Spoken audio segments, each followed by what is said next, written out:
হে high, WhatsApp. আমি আনিস, তোমরা দেখছো আনিস ডোমেন। তো ব্যাপারটা হচ্ছে, গত 2-3 দিন ধরে দেখছি সকাল 10টা 11টা বেজে যাচ্ছে, সূর্যর কোনো অস্তিত্ব নেই। তাই সকাল সকাল 2 থেকে 3টা কলা খাবার পরে একটু মাঠের দিয়ে গেছিলাম দেখতে যে কেমন লাগে।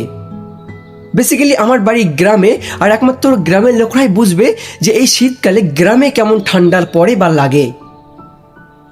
তো মাঠের দিকে আসার পরে দেখতে পেলাম চাষিরা যেসব ফল তুলছে বা চাষবাস করছে, খুবই ঠান্ডা, বা এই ঠান্ডায় কাঁপতে কাঁপতে কষ্টজনক একটা ব্যাপার।